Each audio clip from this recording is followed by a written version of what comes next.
जय जगन्नाथ। आपण मानंकु मोर हृदय भरा नमस्कार। आसंतु शुणिबा श्रीमद् भगवद गीतार तृतीय अध्याय श्लोक 10 और 11 सविशेष व्याख्याटी शुणिबा सहित से महाप्रभु उद्देश्य जय जगन्नाथ और जय श्रीकृष्ण कमेंट बॉक्स रे लिखि दियंतु। ओम श्री परमात्मने नमः। पूर्व श्लोक रे भगवान कहिले जे कर्तव्य कर्म व्यतीत अन्य कर्म बंधनकारक। अतएव यही बंधन मुक्त होगा कर्म को स्वरूपतः त्याग न करी कर्तव्य बुद्धि रे कर्म करने आवश्यक। एबे कर्म करिबार आवश्यकता को पुष्ट करने निम्न रे आउ केतोटी श्लोक रे यार कारण दर्शाउछन्ति। सह यज्ञः प्रजा सृष्ट्वा पुरोवाच प्रजापति अनेन प्रसविस्वध्वम् एषवोत्तिष्ठ कामधु। देवान् भावयतानेन ते देवा भावयन्तु वः परस्परम भावयन्तः श्रेयः परमवाप्स्यथ। यार अर्थ सृष्टि आरंभ में प्रजापति ब्रह्मा कर्तव्य कर्मर विधान सह प्रजा मानंकु सर्जना करी सेमानंकु कहिले तुम्भे माने एही कर्तव्य द्वारा समस्तंकर वृद्धि कर एवं एही कर्तव्य कर्म रूपक यज्ञ तुम मानक पई कर्तव्य पालनर आवश्यक सामग्री प्रदानकारी हेउ। निज कर्तव्य कर्म द्वारा तुम्भे माने देवता मानंकु उन्नत कर एवं देवगण निज कर्तव्य द्वारा तुम्भ मानंकु उन्नत करंतु। एही भली परस्परंकर उन्नति करी तुम्भे माने परम कल्याण प्राप्त हेब। ब्रह्मा हेउचंती प्रजांकर अर्थात सृष्टिर स्रष्टा एवं स्वामी। तेणु निज कर्तव्य पालन करने संगे संगे से प्रजांक रक्षा तथा सेमानंकर कल्याण विचार करुथांती। जिए जहाको उत्पन्न करे ताहाको रक्षा करिबा तार कर्तव्य होई जाए। ब्रह्मा प्रजा मानंकु सर्जना करंती। सेमानंकर सुरक्षारे तत्पर रही सर्वदा सेमानंकर हित कथा भाबुथांती। तेणु तांकु प्रजापति कहा जाए। सृष्टि अर्थात स्वर्ग आरंभ में ब्रह्मा कर्तव्य कर्मर योग्यता और विवेक संपन्न मनुष्य को सृष्टि कले। अनुकूल और प्रतिकूल परिस्थितिर सदुपयोग मनुष्य पई कल्याणकारी होइथिबारु अनुकूल और प्रतिकूल परिस्थिति को सदुपयोग करिवार विवेक प्रदान करी से मनुष्य सर्जना कले। सत् असत् विचार करिबारे असमर्थ पशु पक्षी वृक्ष आदि द्वारा स्वाभाविक भाव परोपकार हुए, किंतु मनुष्य को तो भगवत कृपारू असाधारण विवेक शक्ति मिली। से जदि निज विवेक को महत्व दे अकर्तव्य न करे तेबे ताद्वारा मध्य स्वाभाविक भाव में लोकहितार्थ कर्म हो पारिबो। देवता ऋषि पितृगण मनुष्य तथा पशु पक्षी वृक्ष इत्यादि समस्त प्राणी प्रजा नाम परिचित। एमानक मध्यरु मनुष्य ठारे योग्यता अधिकार और साधनार विषयत्व थिबारु ता उपर अन्य प्राणी मानक पालनर दायित्व न्यस्त। ब्रह्मा मनुष्य को कहउछन्ति तुम माने निज निज कर्तव्य पालन द्वारा समस्त को पुष्ट कर उन्नत कर। एपरि करबा द्वारा तुम मानक कर्तव्य कर्म करिवार उपयोगी सामग्री मिलुथिबो, केबे अभाव हेबो नाही। अर्जुनकर कर्म न करिवार रुचि को दूर करबा पई भगवान कहउछन्ति प्रजापति ब्रह्मांक वचनरे मध्य तुमे कर्तव्य कर्म शिक्षा करिबा उचित। अन्यर हित निमंते कर्म कले तुमर लौकिक और पारलौकिक उन्नति हो पारिबो। निष्काम भाव में केवल कर्तव्य पालन दृष्टि कर्म कले मनुष्य मुक्त हो जाए एवं सकाम भाव में कर्म कले बंधन रे पड़े। कर्मयोगी अन्यर सेवा और हित करने निमंते सर्वदा तत्पर रहे। तेणु ब्रह्मांक विधान अनुसार अन्यर सेवा निमंते सामग्री सामर्थ्य और निज शरीर निर्वाहर आवश्यक वस्तु ताहार केबे अभाव रहे नाही। ताकू उपयोगी वस्तुगुड़िक सहजरे मिले। ब्रह्मांक विधान अनुसार जहाकू जहा किछि कर्तव्य पालनर सामग्री मिली ताहा कर्तव्य पालन निमंते यथेष्ट। कर्तव्य पालन सामग्री केबे कहा पाखरे कम न थाए। ब्रह्मांक विधान रे केबे त्रुटि हुए नाही, कारण से कर्तव्य कर्मर विधान स्थिर करिथिबारु कर्तव्य पालन पई आवश्यक सामग्री देबा तांको उपर निर्भर करे। प्रकृत रे भोग उपभोग निमंते मनुष्य शरीर मिली नाही।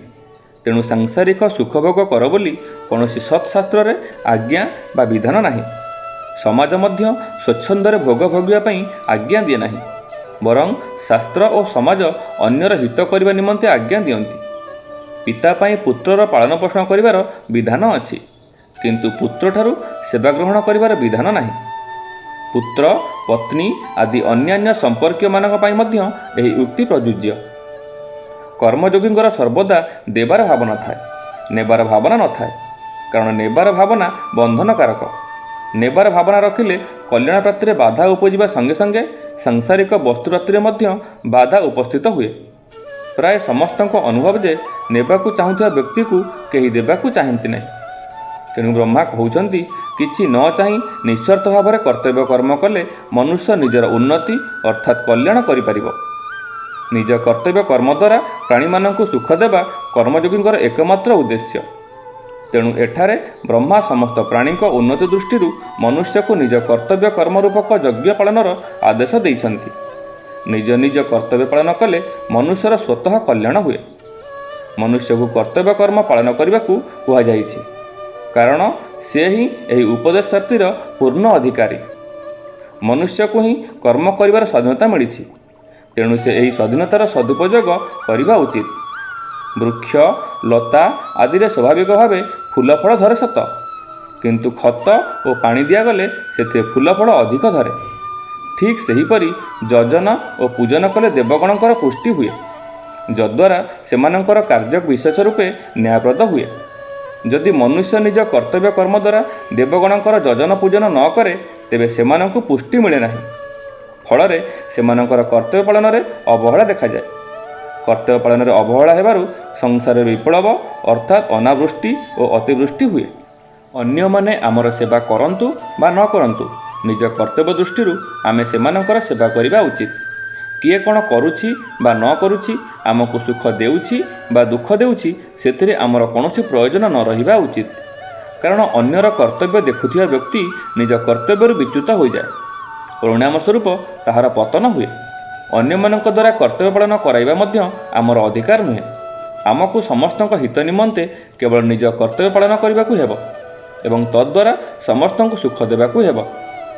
ସେବା କରିବା ବେଳେ ନିଜର ବୁଦ୍ଧି, ସାମର୍ଥ୍ୟ, ସମୟ ଓ ସାମଗ୍ରୀକୁ ନିଜ ପାଇଁ ଆଦୌ ସଞ୍ଚୟ କରିବା ଉଚିତ ନୁହେଁ।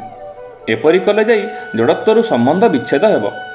ପିତାମାତା, ସ୍ତ୍ରୀ ପୁତ୍ର, ଭାଇ ଭାଉଜ ଆଦି ଆମର ଯେତେ ସାଂସାରିକ ସମ୍ପର୍କୀୟ ଅଛନ୍ତି, ସେମାନଙ୍କର ସେବା କରିବା ବିଧେୟ। ଏ ସମ୍ପର୍କ ନିଜ ସୁଖ ପାଇଁ ନୁହେଁ। ଯାହାଙ୍କ ସହିତ ଆମର ଯେପରି ସମ୍ପର୍କ ଅଛି, ସେହି ଅନୁସାରେ ସେମାନଙ୍କର ସେବା କରିବା, ମର୍ଯ୍ୟାଦା ଅନୁସାରେ ସେମାନଙ୍କୁ ସୁଖ ଦେବା ଆମର କର୍ତ୍ତବ୍ୟ। ସେମାନଙ୍କ ଠାରୁ କୌଣସି ଆଶା ରଖିବା ଓ ସେମାନଙ୍କ ଉପରେ ନିଜର ଅଧିକାର ସାବ୍ୟସ୍ତ କରିବା ଆମର ମସ୍ତ ବଡ଼ ଭୁଲ। ଆମେ ସେମାନଙ୍କ ନିକଟରେ ଋଣୀ ଏବଂ ଋଣ ପରିଶୋଧ ପାଇଁ ଏଠାରେ ଆମେ ଜନ୍ମ ନେଇଛୁ। ଏଣୁ ନିଃସ୍ୱାର୍ଥ ଭାବରେ ସମ୍ପର୍କୀୟଙ୍କର ସେବା କରି ଋଣ ପରିଶୋଧ କରିବା ଆମର ସର୍ବପ୍ରଥମ କର୍ତ୍ତବ୍ୟ ହେବା ଆବଶ୍ୟକ। ସମସ୍ତଙ୍କର ସେବା କରିବାକୁ ହେବ, କିନ୍ତୁ ଯେଉଁମାନଙ୍କର ସେବାର ଦାୟିତ୍ୱ ଆମ ଉପରେ ଅଛି, ସର୍ବପ୍ରଥମେ ସେମାନଙ୍କର ସେବା କରିବା ଆବଶ୍ୟକ। ଏହା ସିଦ୍ଧାନ୍ତ ଯେ ଶରୀର, ଇନ୍ଦ୍ରିୟ, ମନ, ବୁଦ୍ଧି, ପଦାର୍ଥ ଇତ୍ୟାଦି ନିଜର ନୁହେଁ ଏବଂ ନିଜ ପାଇଁ ମଧ୍ୟ ନୁହେଁ। ଏଣୁ ନିଜ ନିଜର କର୍ତ୍ତବ୍ୟ ପାଳନ କଲେ ସ୍ୱତଃ ପରସ୍ପରର ଉନ୍ନତି ହେବ। ମନୁଷ୍ୟ ନିଜ କର୍ତ୍ତବ୍ୟ ପାଳନ ପୂର୍ବକ ଅନ୍ୟର ଅଧିକାର ରକ୍ଷା କଲେ କର୍ମଯୋଗ ଆଚରିତ ହୁଏ। ପିତାମାତାଙ୍କ ସେବା କରିବା ପୁତ୍ରର କର୍ତ୍ତବ୍ୟ ଏବଂ ତାହା ପାଇବା ପିତାମାତାଙ୍କର ଅଧିକାର। ଯାହା ଅନ୍ୟର ଅଧିକାର, ତାହା ଆମର କର୍ତ୍ତବ୍ୟ। ଏଣୁ ଅନ୍ୟର କର୍ତ୍ତବ୍ୟ ପ୍ରତି ଦୃଷ୍ଟି ନ ଦେଇ ପ୍ରତ୍ୟେକ ମନୁଷ୍ୟ ନିଜର କର୍ତ୍ତବ୍ୟ ପାଳନ ପୂର୍ବକ ଅନ୍ୟର ଅଧିକାର ରକ୍ଷା କରିବା ଉଚିତ। ଅନ୍ୟର କର୍ତ୍ତବ୍ୟ ପ୍ରତି ଦୃଷ୍ଟି ଦେଲେ ମନୁଷ୍ୟ ନିଜେ କର୍ତ୍ତବ୍ୟଚ୍ୟୁତ ହୋଇଯାଏ, କାରଣ ଅନ୍ୟର କର୍ତ୍ତବ୍ୟ ଦେଖିବା ଆମର କର୍ତ୍ତବ୍ୟ ନୁହେଁ। ତାତ୍ପର୍ଯ୍ୟ ହେଲା, ଅନ୍ୟମାନଙ୍କର ହିତ କରିବା ଆମର କର୍ତ୍ତବ୍ୟ ହୋଇଥିବା ବେଳେ ଅନ୍ୟମାନଙ୍କର ତାହା ଅଧିକାର। ଯଦିବା ଅଧିକାର କର୍ତ୍ତବ୍ୟର ଅଧୀନ, ତଥାପି ମନୁଷ୍ୟ ନିଜ ଅଧିକାର ଦେଖିବା ପରିବର୍ତ୍ତେ ତାହାକୁ ତ୍ୟାଗ କରିବା ଉଚିତ। କେବଳ ଅନ୍ୟର ଅଧିକାର ରକ୍ଷା ପାଇଁ ନିଜ କର୍ତ୍ତବ୍ୟ ପାଳନୀୟ। ଅନ୍ୟର କର୍ତ୍ତବ୍ୟ ଦେଖିବା ତଥା ନିଜର ଅଧିକାର ସାବ୍ୟସ୍ତ କରିବା ଲୋକ ଓ ପରଲୋକ ପାଇଁ ଘୋର ପତନକାରୀ। ଆଜିକାଲି ପରିବାରରେ ଓ ସମାଜରେ ଯେଉଁ ଅଶାନ୍ତି, କଳହ ଓ ସଂଘର୍ଷ ଦେଖାଦେଉଛି, ତାହାର ମୂଳ କାରଣ ହେଲା ଲୋକେ କେବଳ ନିଜର ଅଧିକାର ଦାବି କରୁଛନ୍ତି, କିନ୍ତୁ ନିଜ କର୍ତ୍ତବ୍ୟ ପାଳନ କରୁନାହାନ୍ତି। ତେଣୁ ପ୍ରଜାପତି ବ୍ରହ୍ମା ଦେବତା ଓ ମନୁଷ୍ୟଙ୍କୁ ଉପଦେଶ ଦେଉଛନ୍ତି ଯେ ପରସ୍ପରର ହିତ କରିବା ତୁମମାନଙ୍କର କର୍ତ୍ତବ୍ୟ। ପ୍ରାୟ ଲୋକଙ୍କର ଧାରଣା ଯେ ଏହି ପରମ କଲ୍ୟାଣ ପ୍ରାପ୍ତି କଥାଟି କେବଳ ଅଯଥା କଥା, ବାସ୍ତବ ନୁହେଁ, କିନ୍ତୁ ଏହା ଭୁଲ ଧାରଣା। ଏଥିରେ କାହାର କିଛି ସନ୍ଦେହ ଥିଲେ ସେ ନିଜେ ଆଚରଣ କରି ଦେଖିପାରନ୍ତି। ଯେପରି ବନ୍ଧକ ପକାଇଥିବା ବ୍ୟକ୍ତିର ବନ୍ଧକ ଦ୍ରବ୍ୟ ତାକୁ ଫେରାଇ ଦେବା ପରେ ସେହି ବ୍ୟକ୍ତି ସହିତ ଏବଂ ବନ୍ଧକ ଦ୍ରବ୍ୟ ସହିତ ଆମର କୌଣସି ସମ୍ବନ୍ଧ ରହେ ନାହିଁ, ସେହିପରି ସଂସାରର ବସ୍ତୁକୁ ସଂସାର ସେବାରେ ଲଗାଇ ଦେଲେ ସଂସାର ସହିତ ଓ ସେହି ବସ୍ତୁ ସହିତ ଆମର କୌଣସି ସମ୍ବନ୍ଧ ରହେ ନାହିଁ।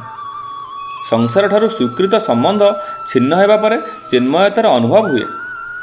ମନୁଷ୍ୟ ନିଜ ପାଇଁ କର୍ମ କରୁଥିବା ପର୍ଯ୍ୟନ୍ତ କର୍ମ ସମାପ୍ତ ହୁଏ ନାହିଁ। ଏବଂ ସେ କର୍ମରେ ବାନ୍ଧି ହୋଇଯାଏ। ଏହା ହେଉଛି ସିଦ୍ଧାନ୍ତ। ଯିଏ ନିଜ ପାଇଁ କିଛି କରେ ନାହିଁ ସେ କୃତକୃତ୍ୟ ହୋଇଯାଏ। ନିଜ ପାଇଁ କିଛି ନ କଲେ ପାପ ଆଚରଣ ମଧ୍ୟ ହୁଏ ନାହିଁ, କାରଣ କାମନା ଯୋଗୁଁ ହିଁ ପାପ ଆଚରଣ ହୁଏ। କଲ୍ୟାଣାକାଂକ୍ଷୀ ସାଧକ ଶାସ୍ତ୍ର ଆଜ୍ଞା ଅନୁସାରେ ଫଳ ଇଚ୍ଛା ଓ ଆସକ୍ତି ତ୍ୟାଗ କରି କର୍ତ୍ତବ୍ୟ କର୍ମରେ ତତ୍ପର ହେଲେ କଲ୍ୟାଣ ଆପେ ଆପେ ହୋଇଯିବ। ନିଜର କାମନା ତ୍ୟାଗ କଲେ ସାରା ସଂସାରର ହିତ ହୁଏ। ଯେ ନିଜ କାମନା ପୂର୍ତ୍ତି ନିମନ୍ତେ ଭୋଗ ଉପଭୋଗ କରେ ସେ ନିଜର ହିଂସା ଅର୍ଥାତ୍ ପତନ କରିବା ସଙ୍ଗେ ସଙ୍ଗେ ଅଭାବଗ୍ରସ୍ତ ଲୋକଙ୍କ ପ୍ରତି ମଧ୍ୟ ହିଂସା କରେ, ଅର୍ଥାତ୍ ସେମାନଙ୍କୁ ଦୁଃଖ ଦିଏ। ଭୋଗ ଓ ଐଶ୍ୱର୍ଯ୍ୟବନ୍ତ ମନୁଷ୍ୟକୁ ଦେଖି ଅଭାବଗ୍ରସ୍ତ ମନୁଷ୍ୟ ମନରେ ଭୋଗ ଓ ସାମଗ୍ରୀ ଅଭାବରୁ ଦୁଃଖ ହେବା ସ୍ୱାଭାବିକ। ଏହିଭଳି ଭାବରେ ନିଜେ ସୁଖ ଭୋଗୁଥିବା ବ୍ୟକ୍ତି କେବେ ହିଂସାରହିତ ହୋଇପାରେ ନାହିଁ। ଅନ୍ୟପକ୍ଷରେ ପାରମାର୍ଥିକ ମାର୍ଗ ଅନୁସରଣକାରୀକୁ ଦେଖି ଅନ୍ୟମାନଙ୍କୁ ସ୍ୱତଃ ଶାନ୍ତି ମିଳେ, କାରଣ ପାରମାର୍ଥିକ ସମ୍ପତ୍ତି ଉପରେ ସମସ୍ତଙ୍କର ସମାନ ଅଧିକାର ଅଛି। ସାରାଂଶ ହେଲା, ମନୁଷ୍ୟ କାମନା ଓ ଆସକ୍ତି ତ୍ୟାଗ କରି ଯଦି ନିଜ କର୍ତ୍ତବ୍ୟ ପାଳନ କରେ ତେବେ ବ୍ରହ୍ମାଙ୍କ ବଚନ ଅନୁସାରେ ତାର ପରମ କଲ୍ୟାଣ ଅବଶ୍ୟ ହେବ। ଏଥିରେ ସନ୍ଦେହ ନାହିଁ। ଏଠାରେ ପରମ କଲ୍ୟାଣ ହେବା କଥା ମନୁଷ୍ୟଙ୍କ ପାଇଁ ଉଦ୍ଦିଷ୍ଟ, ଦେବତାମାନଙ୍କ ପାଇଁ ନୁହେଁ।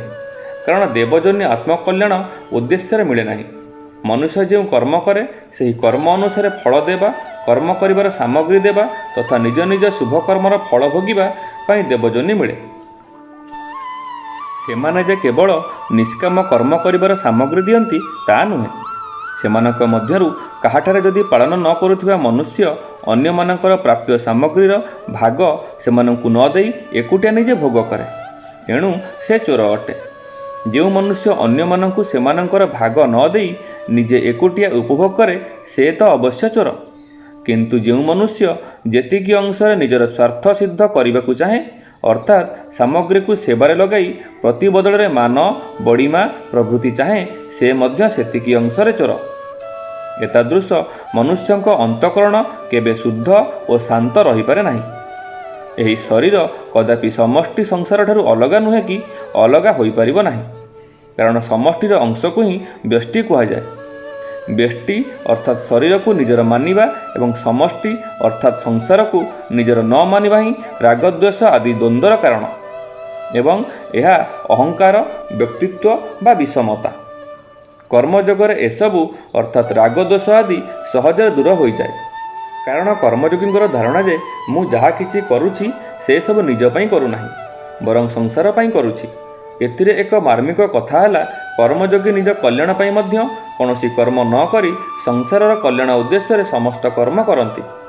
ସମସ୍ତଙ୍କ କଲ୍ୟାଣରୁ ନିଜ କଲ୍ୟାଣକୁ ଭିନ୍ନ ମାନିବା ଦ୍ୱାରା ମଧ୍ୟ ବ୍ୟକ୍ତିତ୍ୱ ଓ ବିଷମତା ଜନ୍ମ ନିଏ ଏବଂ ଏହା ସାଧକର ଉନ୍ନତିରେ ବାଧକ।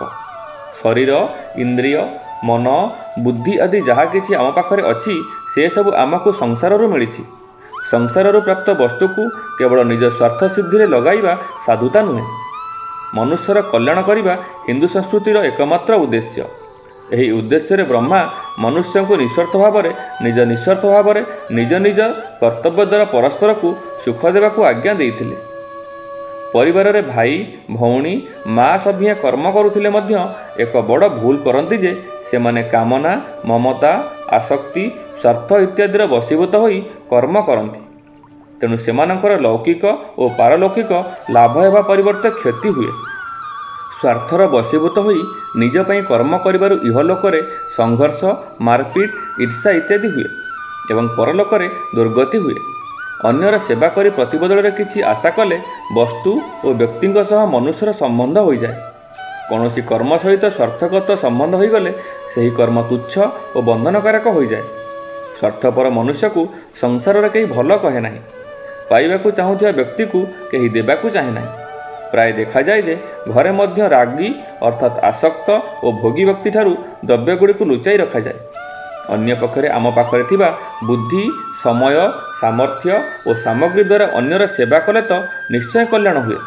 ତା ଛଡ଼ା ବସ୍ତୁ, ଆରାମ, ମାନ, ବଡ଼ିମା, ଆଦର, ସତ୍କାର ଆଦି ନ ଚାହୁଁଥିଲେ ମଧ୍ୟ ମିଳେ।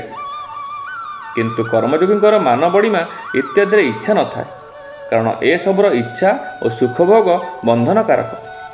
ମୋତେ ସୁଖ ମିଳୁ, କେବଳ ଏହି ଅଭିଳାଷରୁ ହିଁ ମନୁଷ୍ୟ କର୍ତ୍ତବ୍ୟଚ୍ୟୁତ ଓ ପତିତ ହୁଏ। ଏଣୁ କର୍ମଯୋଗୀ ସର୍ବଦା ଏହି ଭାବ ରଖିବା ଉଚିତ ଯେ ଅନ୍ୟମାନଙ୍କୁ ସୁଖ ମିଳୁ। ଘରେ ପିତାମାତା, ଭାଇ ଭଉଣୀ, ସ୍ତ୍ରୀ ପୁତ୍ର ଆଦି ଯେତେ ସଦସ୍ୟ ଅଛନ୍ତି ସମସ୍ତେ ପରସ୍ପରର ହିତଚିନ୍ତା କରିବା ଉଚିତ।